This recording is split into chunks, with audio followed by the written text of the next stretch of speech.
أعوذ بالله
والسلام على خير خلق الله محمد رب العالمين الغالي وبركة المصطفى والرسول عليه وتوفيق الله شكريا هذا الكرسي যে মহান আল্লাহ পাক আল্লাহ শাহু পবিত্র মুহররমুল হারাম শরীফে দ্বিতীয় জুমার দিনে জুমার নামাজ আদায়ের লক্ষ্যে আল্লাহ এবং আল্লাহ রাসূলের সন্তুষ্টি হাসিলের লক্ষ্যে মসজিদের মধ্যে আগমন করার যোগ্যতা শক্তি আমাদেরকে দান করেছেন সেই মহান আল্লাহ পাকের তাআলা সম্মানিত দরবারে অন্তরের অন্তরস্থল থেকে সকলে সেই মুনিবের শুকরিয়া আদায় করি সকলে বলি আলহামদুলিল্লাহ অসংখ্য দরুদ এবং সালামের হাদিয়া নাজরানা প্রেরণ করছি রাসূল করিম রহিম সাল্লাল্লাহু আলাইহি ওয়াসাল্লামের পবিত্র দরবারে এবং সালাত সালাম প্রেরণ করছি রাসূল পাক সাল্লাল্লাহু আলাইহি ওয়াসাল্লামের পরিবার বর্গ যারা ময়দানে কারবালায় শাহাদাত বরণ করেছেন সকলের দরবারে সালাত সালাম প্রেরণ করছি বক্তব্যের প্রারম্ভে আপনাদেরকে সালাম দিচ্ছি আসসালামু আলাইকুম ওয়া রাহমাতুল্লাহি ওয়া বারাকাতুহু।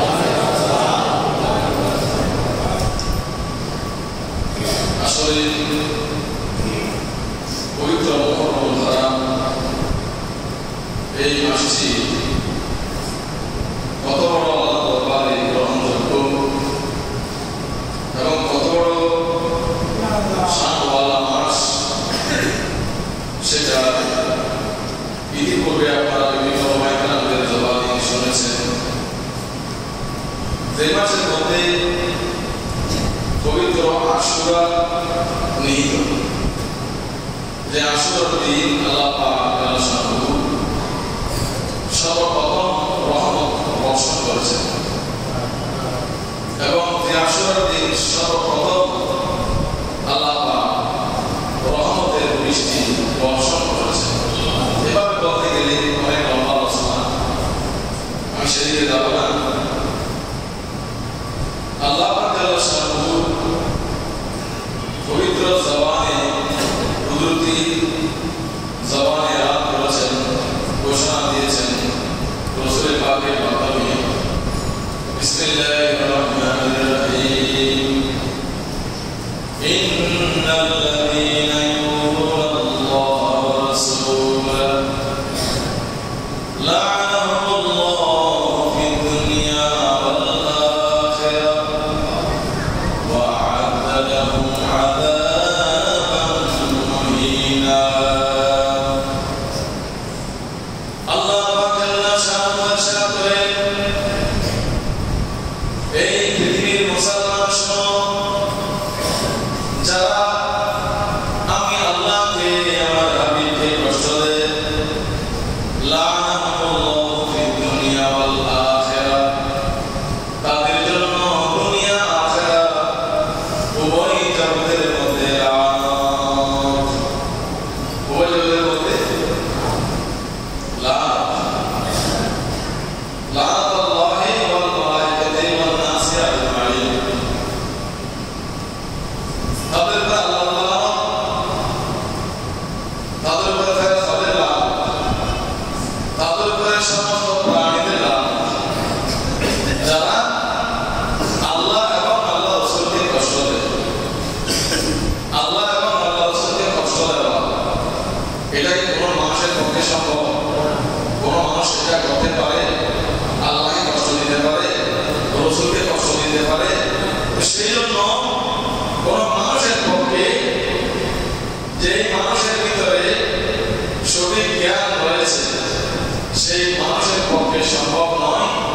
তাহলে বোঝা যায় যে মানুষ নামের ফটোকপি আল্লাহ এবং আল্লাহ রাসূলকে কষ্ট দেয়, সেই সমস্ত ফটোকপি বাধা মানুষের জন্য লা'নাহুল্লাহু ফিদ দুনিয়া ওয়াল আখিরাহ।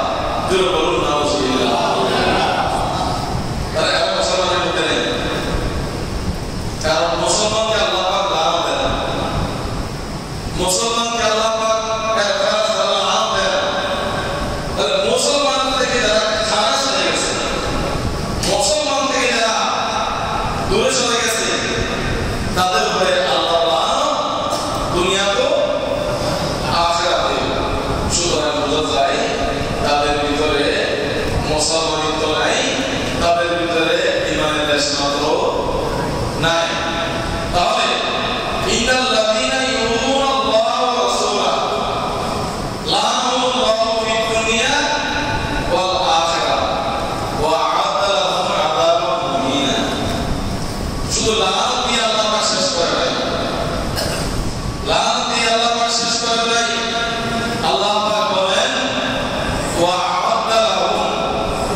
লানত এসে চলে সেটা ভিন্ন ব্যাপার।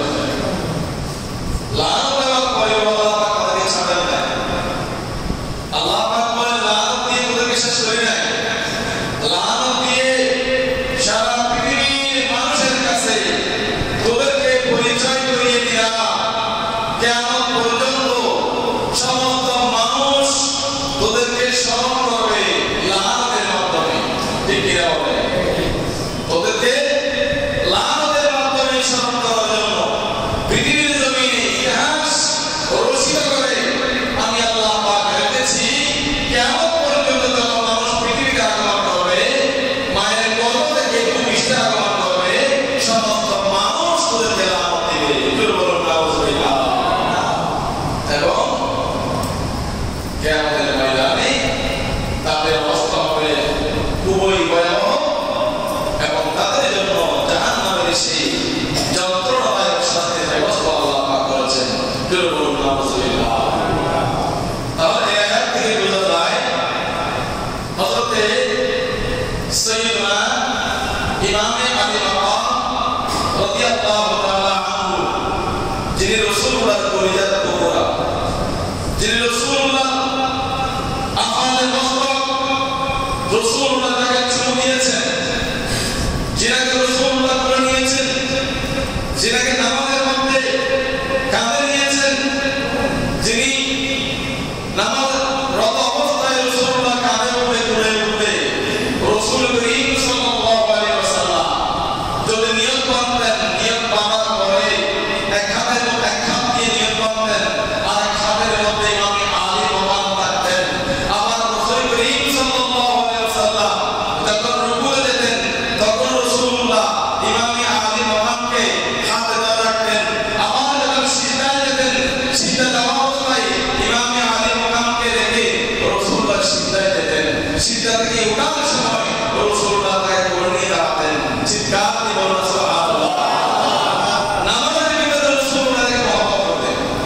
যে নামাজ আল্লাহর জন্য খাস, যে নামাজের ভিতরে শুধুমাত্র আল্লাহ পাকের ইবাদত, সেই নামাজের ভিতরে ইমামে আলী মাকাম কষ্ট পায় এবং কাজও রাসূলুল্লাহ করে নাই, এবং সেই শিক্ষাও আল্লাহ পাক আল্লাহ সামনে রাসূলুল্লাহকে নামাজের ভিতরে দিয়েছেন।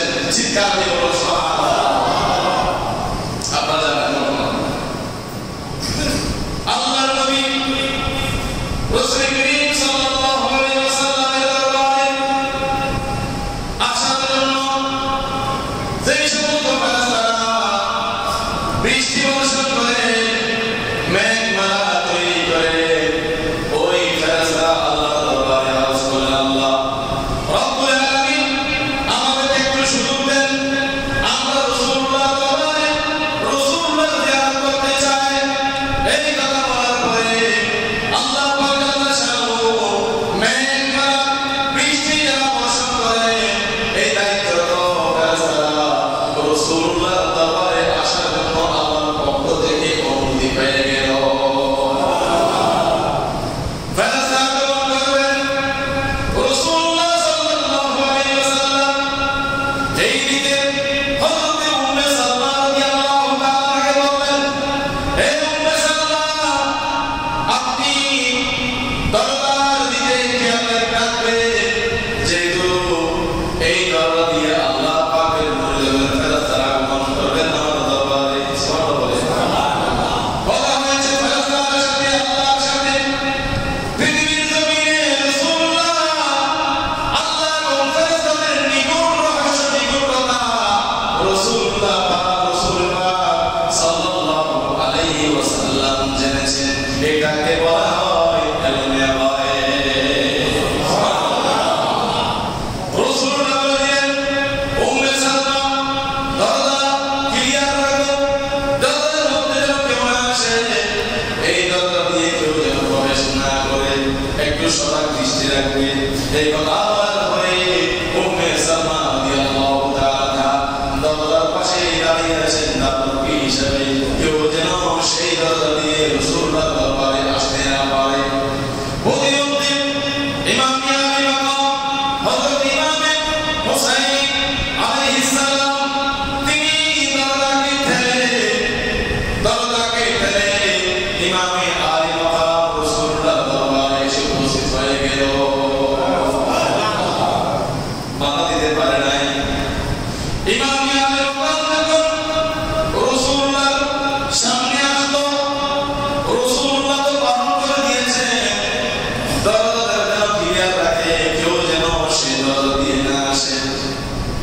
এখানে আসছেন কে?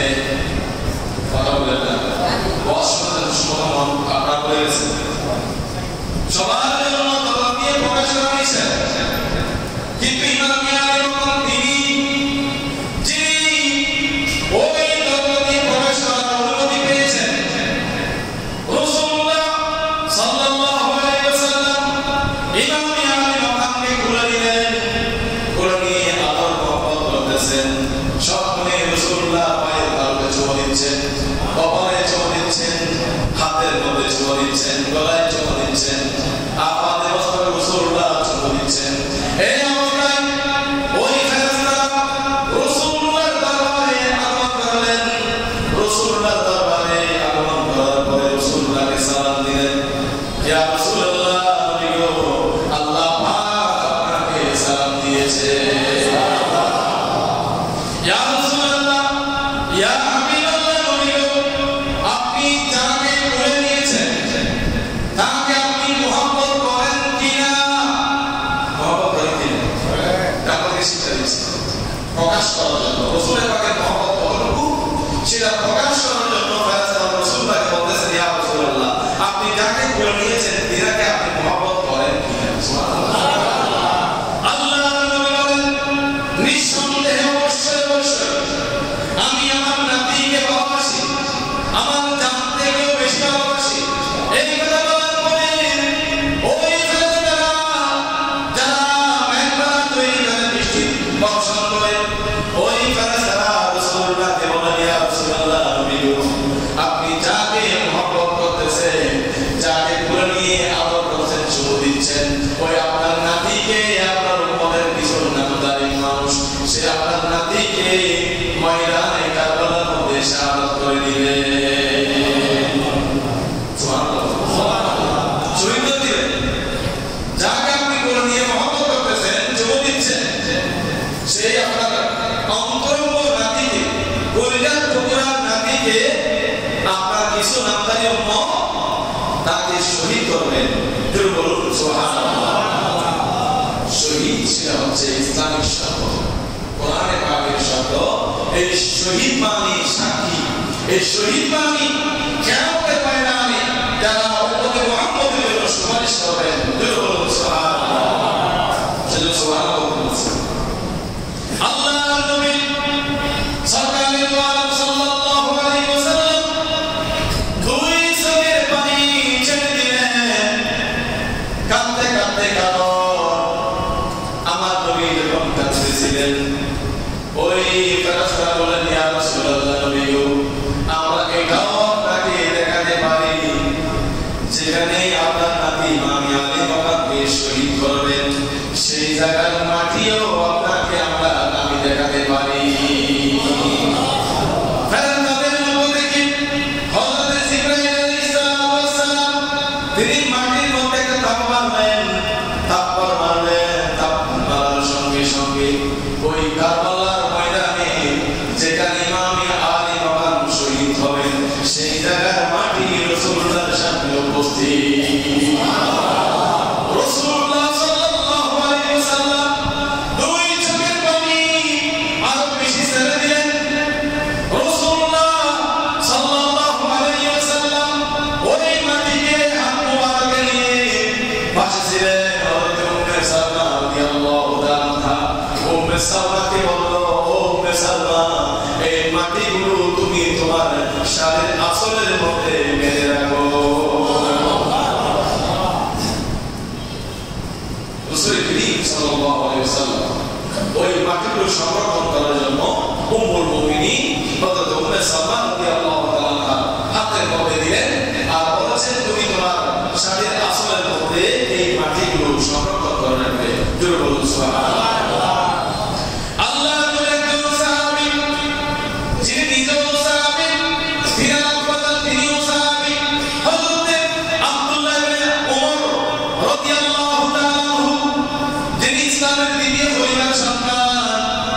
ইসলামের দ্বিতীয় খলিফা ওমর, তিনিও সাহাবী, তিনার সন্তান আব্দুল্লাহ, তিনিও সাহাবী। সেজন্য আব্দুল্লাহ ইবনে ওমর বলার সঙ্গে সঙ্গে বলতে হয় রাদিয়াল্লাহু তাআলা আনহুমা। আব্দুল্লাহ ইবনে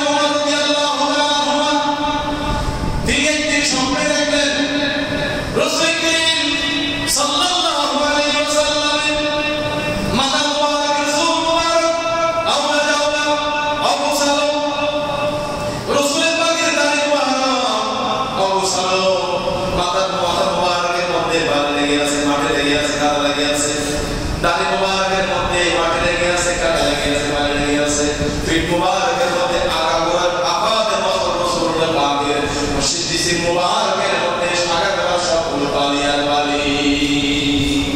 আব্দুল্লাহ ইবনে ওমর রাদিয়াল্লাহু তাআলা আনহুমা তিনি রাসূলুল্লাহকে স্বপ্নের মধ্যে জিজ্ঞাসা করলেন, কারণ রাসূলুল্লাহকে স্বপ্নে দেখলে সেটা স্বপ্ন নয়, বাস্তব। সুবহানাল্লাহ।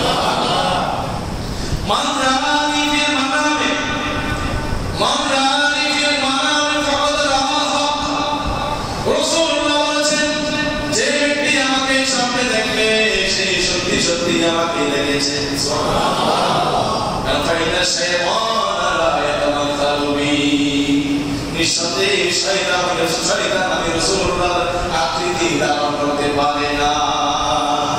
শয়তান সবার আকৃতি ধারণ করার যোগ্যতা রাখে, এমনকি আল্লাহ পাকের নাউযুবিল্লাহি মিন যালিক আল্লাহ পাকের সূরত পর্যন্ত শয়তান নকল করেছেন, কিন্তু আল্লাহ পাক বারণ করে দিয়েছেন, ও শয়তান তোমারে 114 দ্বারা জারি করে দিলাম আমি রাসূলুল্লাহ আমার রাসূল পাকের সূরত তুমি কখনো ধারণ করতে পারবে না, তোমার সম্পূর্ণ হারাম। সুবহানাল্লাহ। সেই জন্য রাসূলুল্লাহকে স্বপ্নে দেখলে বাস্তব দেখবে, কারণ শয়তান কখনো রাসূলুল্লাহর সূরত ধারণ করতে পারে না। আব্দুল্লাহ ইবনে ওমর রাদিয়াল্লাহু তাআলা তিনি রাসূলুল্লাহকে এই অবস্থায় দেখে হাতের মধ্যে দেখতে পাচ্ছেন একটা শিশির বোতল, কাঁচের বোতল, কাঁচের শিশির। জিজ্ঞাসা করলেন, ইয়া রাসূলুল্লাহ, নবী গো আপনার জন্য আমার বাবা কুরবান, ইয়া রাসূলুল্লাহ আপনার এই অবস্থা কেন? আপনার চুল মুবারক অবসালো, আপনার দাড়ি মুবারক অবসালো, আপনার পুরো শরীরে ধুলো মাখা কেন? আমাকে বলেন, আমি জানতে চাই। রাসূল করিম সাল্লাল্লাহু আলাইহি ওয়াসাল্লাম বললেন, ও আব্দুল্লাহ ইবনে ওমর শুনো, আমি রাসূলুল্লাহ এই পর্যায়ে ইতিমধ্যে আমি রাসূলুল্লাহ সাল্লাল্লাহু আলাইহি ওয়াসাল্লাম ময়দানে কারবালা থেকে এসেছি, যেখানে ইমাম আলী মাকাম সহ যারা শাহাদাত বরণ করেছেন তাদের রক্ত মুবারকগুলো এই শিশিরের মধ্যে আমি সংরক্ষণ করেছি। আর বলুন সুবহানাল্লাহ। রাসূল করিম সাল্লাল্লাহু আলাইহি ওয়াসাল্লামের এই কথা শোনার পরে আব্দুল্লাহ ইবনে ওমর রাদিয়াল্লাহু তাআলা আনহুমা ঘুম থেকে জাগ্রত হলেন।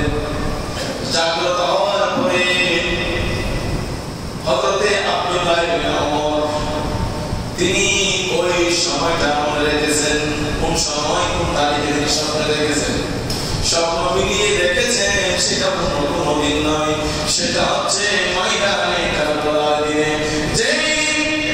যেই দিনে আশুরা 10ই মুহররম ময়দানে কারবালার মধ্যে রাসূল করিম সাল্লাল্লাহু আলাইহি ওয়াসাল্লামের দরিদ্র সহ 72 জন আওলাদ রাসূল ময়দানে কারবালার মধ্যে শাহাদাত বরণ করেছেন। ওই দিনটি ছিল স্বপ্নের দিন। স্বপ্নের সময় আর ওই কারবালার ময়দানের সঙ্গে মিলিয়ে দেখলেন সেটা অন্য কোনো দিন নয়, ময়দানে কারবালার দিনেই রাসূলুল্লাহকে আব্দুল্লাহ ইবনে ওমর রাদিয়াল্লাহু তাআলা স্বপ্নে দেখেছেন। বলুন সুবহানাল্লাহ। রাসূলুল্লাহ ময়দানে কারবালায় গিয়ে ইমাম আলী মাকাম যেখানে শহীদ হবেন, যেখানে ইমাম আলী মাকামকে শহীদ করা হবে, সেই স্থানে গিয়ে রাসূলুল্লাহ ঘোরাঘুরি করেছে। সুবহানাল্লাহ। রাসূলুল্লাহ বলেন, আমার ইমাম আলী মাকাম যেখানে শহীদ হবে, যেখানে তিনাকে শোয়ানো হবে, সেই জায়গার মধ্যে ধুলাবালি থাকতে পারে, কষ্টদায়ক বসে থাকতে পারে। আমি রাসূলুল্লাহ আমার ইমাম আলী মাকাম কষ্ট পেলে, বাড়ির মধ্যে কষ্ট পেলে, ধুলার মধ্যে কষ্ট পেলে, পাথর ফুটে কষ্ট পেলে আমি রাসূলুল্লাহ সহ্য করতে পারবো না। সেই জন্য আমি রাসূলুল্লাহ ময়দানে কারবালায় উপস্থিত হয়ে সেই জায়গাটা একটু ক্লিয়ার করে দিলাম। আমি রাসূলুল্লাহ জিসিম মুবারক ওই জায়গার মধ্যে লাগিয়ে লড়াই করে পরিষ্কার করে দিয়েছি, আমার ইমাম আলী মাকামের কষ্ট না পায়। সুবহানাল্লাহ।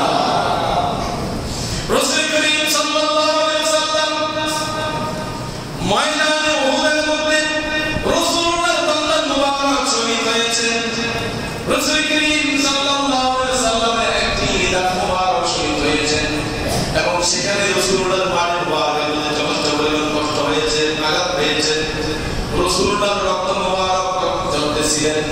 রাসূলুল্লাহ সাল্লাল্লাহু আলাইহি ওয়াসাল্লাম সহ যুদ্ধক্ষেত্রে চারটি জিনিস শর্ত রয়েছে, চারটি শর্ত রয়েছে। তার মধ্যে নম্বর 1, যুদ্ধক্ষেত্রে কাফের কোন অস্ত্র দ্বারা আক্রমণ করা, আঘাতপ্রাপ্ত হওয়া। 3 নম্বরে পতন কেটে যাওয়া, রক্ত প্রবাহিত হওয়া। 4 নম্বরে শরীর হতে প্রাণ বের হয়ে যাওয়া। রাসূলুল্লাহ শহীদ হয়েছেন ময়দানে উহুদে। রাসূলুল্লাহ শহীদ হয়েছেন শুধুমাত্র একটা জিনিস, 7টি শর্তের মধ্যে শহীদ হওয়ার জন্য 7টি শর্ত। সেই 7টি শর্তের মধ্যে 3টি শর্ত রাসূলুল্লাহর মধ্যে ছিল, একটি শর্ত ছিল না, সেটা হচ্ছে রাসূলুল্লাহ সেখানে ইন্তেকাল করেন নাই। সুবহানাল্লাহ। ময়দানে উহুদের মধ্যে রাসূলুল্লাহ সাল্লাল্লাহু আলাইহি ওয়াসাল্লাম 3 শর্তের মধ্যে রাসূলুল্লাহ শহীদ হয়েছেন। রাসূলুল্লাহর প্রাণ মোবারক বের হয় নাই। রাসূলুল্লাহর সেই প্রাণ মোবারক বের না হলেও রাসূলুল্লাহর ধৈর্যের টুকরা নাতি ইমাম আলী মাকামকে ময়দানে কারবালার মধ্যে শহীদ করিয়ে রাসূল করিম সাল্লাল্লাহু আলাইহি ওয়াসাল্লামের 4 শহীদের 7টি শর্ত রাসূলুল্লাহ পাক সাল্লাল্লাহু আলাইহি ওয়াসাল্লাম ইমাম আলী মাকামের মাধ্যমে পূরণ করেছে।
রাসূল করিম সাল্লাল্লাহু আলাইহি ওয়াসাল্লাম বলেন, শেখ হিজরি এবং যুবকদের শাসন থেকে তোমরা আল্লাহর দরবারে পানা চাও। দুর্বল সুবহানাল্লাহ খেয়াল করবেন। এক নম্বরে শেখ সিদ্দিক, দুই নম্বরে ইমারত সিরিয়া যুবকদের শাসনামল। এই দুইটা থেকে আল্লাহ দরবারে তোমরা পানা চাও। হাদিসের পাকের দিকে লক্ষ্য করলে আমরা সুস্পষ্টভাবে বলতে পারি শেখ সিদ্দিক মানে এজিদের শাসনতন্ত্র দুর্বল নাউজুবিল্লাহ। এজিদ সিংহাসনে বসেছেন শেখ সিদ্দিক, সেটা ক্লিয়ার হয়ে গেছে। এবং ইমারত সিরিয়া যুবকের শাসনতন্ত্র শাসনামল, যুবকরা ময়দানে কারবালায় আমার আরো একটি শহীদ হবে। এই যুবকদের মধ্যে অন্যতম লিডার হচ্ছে মাউন মুনাফিক হচ্ছে মিস্টার ইয়াজিদ দুর্বল নাউজুবিল্লাহ। রাসূল করিম সাল্লাল্লাহু আলাইহি ওয়াসাল্লাম বলেছেন সাক্ষীত্রী যখন আরম্ভ হবে তখন একজন মানুষ উমাইয়া খেলাফতের উমাইয়া গোষ্ঠী থেকে একজন মানুষ সিংহাসনের মধ্যে বসবে। রাসূল করিম তার নাম সহ বলে দিয়েছেন, তিনার নাম হবে ইয়াজিদ দুর্বল নাউজুবিল্লাহ। নাম সহ বলে দিয়েছেন রাসূল পাক। নাতি বলেন সাক্ষী বলেছেন ইয়াজিদ যখন জাহান্নামে যাচ্ছে মারা যাচ্ছে তখন তার বয়স 39 বছর। কয় বছর? কত বছর? তার বয়স মাত্র 39 বছর। 39 বছরটা কি যুবক না? কথা বলেন 39 বছরের দিন যুবক নয়। যুবক বলা হয় বলি মানুষ আখের বলা হয়, পরিপূর্ণ জ্ঞান বলা হয় 40 বছরে পদার্পণ করবে। সুবহানাল্লাহ। 40 বছরের মানুষ সম্পূর্ণ জ্ঞান বলা হয়ে যায়। তার ব্রেনে তার দেমাগে যে জ্ঞানগুলো অসম্পূর্ণ থাকে সেগুলো 40 বছর পূর্ণ হওয়ার সঙ্গে সঙ্গে আল্লাহ পাক সেগুলো বরাদ্দ করে দেন। জোরে বলুন সুবহানাল্লাহ। রাসূল করিম সাল্লাল্লাহু আলাইহি ওয়াসাল্লাম বলেছেন যে সাক্ষী থেকে এবং যুবকের শাসন থেকে তোমরা দূরে থাকবে এবং আল্লাহর দরবারে পানা চাইবে। তো দেখা যায় যুবকের শাসন মানে ইয়াজিদ, এক সাক্ষী মানে ইয়াজিদই সর্বপ্রথম সাক্ষীতে সিংহাসনের মধ্যে প্রতিষ্ঠিত হয়েছেন। দুর্বল নাউজুবিল্লাহ। সেজন্য ইয়াজিদকে উলামায়ে কেরাম আলাইহিমুস সালাম আলাইহিমুর রিদওয়ান এরা সবাই নাম করেছেন। হযরতে ইমাম আহমদ ইবনে হাম্বল রাহমাতুল্লাহ আলাইহি, ইমাম জুরুজি রাহমাতুল্লাহ আলাইহি, এভাবে ইমাম আবু হযরত রাহমাতুল্লাহ আলাইহি তিনাকে নাম ধরে লানত করেছেন।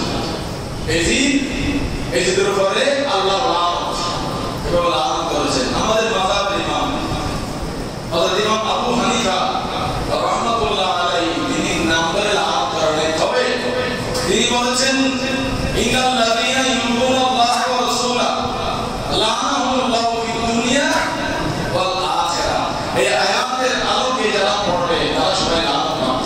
তো আল্লাহকে কষ্ট দিলে, রাসূলকে কষ্ট দিলে তাকে তিনি একটু ঘুরিয়ে বলেছেন, একটু নাম ধরে নাই, নাম না ধরে একটু ঘুরিয়ে বলেছেন যারা এই আয়াতের মধ্যে পড়ে যাবে, আল্লাহকে কষ্ট দেওয়ার মধ্যে পড়ে যাবে, রাসূলকে কষ্ট দেওয়ার মধ্যে পড়ে যাবে, তারা সবাই এই আয়াতের অন্তর্ভুক্ত।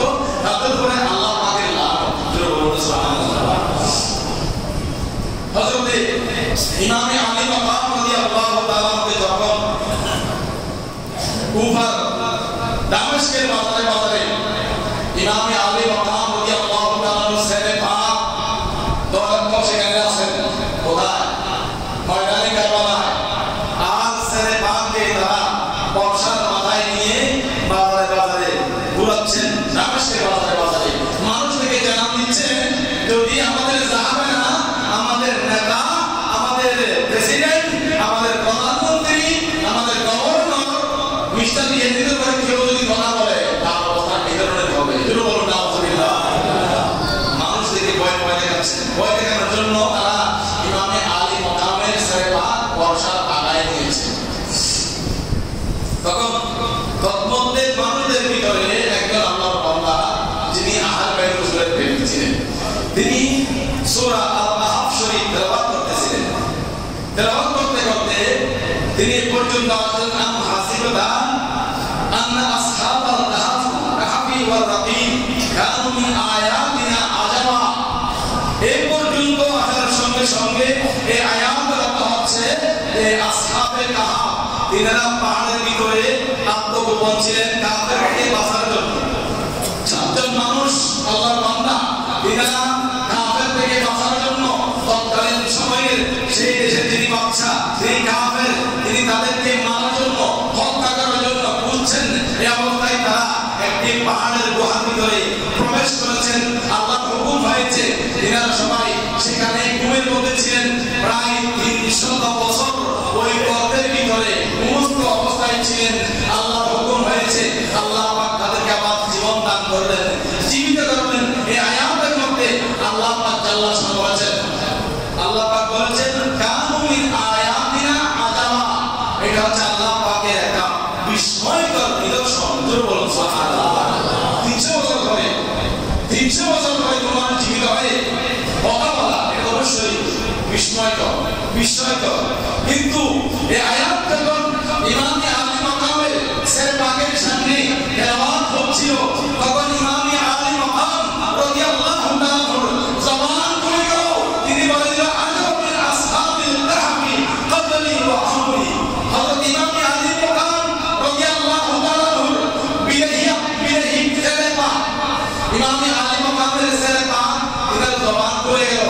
তিনি বলতে লাগলো, ও পৃথিবীর মানুষ, ও কুবাবাসী, ও দামেস্কবাসী, তোমরা আসহাবে কাহফের সেই ঘটনা দেখেছো, বিস্ময়কর। কিন্তু তার থেকেও বিস্ময়কর হচ্ছে আমি ইমামে আলী মাকামকে সরাসরি ময়দানে কারবালায় শহীদ করে ইমামে আলী মাকামের শরীর ময়দানে কারবালায় ইমামে আলী মাকামের সেরে পাক বর্ষণ করে কেটে বাজারে বাজারে ঘুরানো, মানুষদেরকে দেখানো, সেটা হচ্ছে সবচেয়ে বড় বিস্ময়কর। সুবহানাল্লাহ। তাহলে ময়দানে কারবালা হোক, অন্য যুদ্ধের মতো হোক, যারা ইসলামের জন্য শহীদ হবে তারা সবাই চিন্তা, তার উজ্জ্বল দৃষ্টান্ত হচ্ছে হযরত ইমামে আলী মাকাম। সুবহানাল্লাহ। দেখো ভাই, শুধু সেরে পাক থেকে কথা শুরু হয়ে গেল জবান থেকে। এদিকে ডক করে রক্তর ফোঁটা পাওয়া চলতেছে, আর এদিকে ইমামে আলী মাকামের জবান থেকে এই আয়াত, এই কথা বের হয়েছে। বলুন সুবহানাল্লাহ। আরে মানুষ ওয়া তাকুনু লিমান ইউকতালু ফি সাবিলিল্লাহ আমওয়াত। যারা আল্লাহর রাস্তায় শহীদ হবেন তারা মরা নয়, তারা হবে জিন্দা। এই কথার বাস্তব প্রমাণ ইমামে আলী মাকাম দামেস্কের বাজারের মধ্যে প্রমাণ দিয়েছেন। বলুন সুবহানাল্লাহ। সুবহানাল্লাহ। আল্লাহ সামিভাবে ইমামে আলী মাকামের মহব্বত আমাদের অন্তরের মধ্যে মজবুত করে দিই। ইমামে আলী মাকাম ছাড়া আমরা অসল পয়সা, আহলে বাইত রাসূল ছাড়া আমরা অসল পয়সা। আল্লাহ পাক আল্লাহ শাহু এভাবে রাসূল করিম সাল্লাল্লাহু আলাইহি ওয়াসাল্লামের পরিবার বর্গকে ভালোবাসতে বাসতে আমাদের জীবন শেষ করার তৌফিক দান করুন। আমিন। সম্মানিত হাজিরিন, সময় সংক্ষেপ, বিশেষ করে আমরা একটু দোয়া করবেন। আমাদের নিশ্চিত আমরা নিবাসী একজন মহিলা আমরা এখন উনি খুবই অসুস্থ, বর্তমানে আইসিইউর মধ্যে রয়েছে।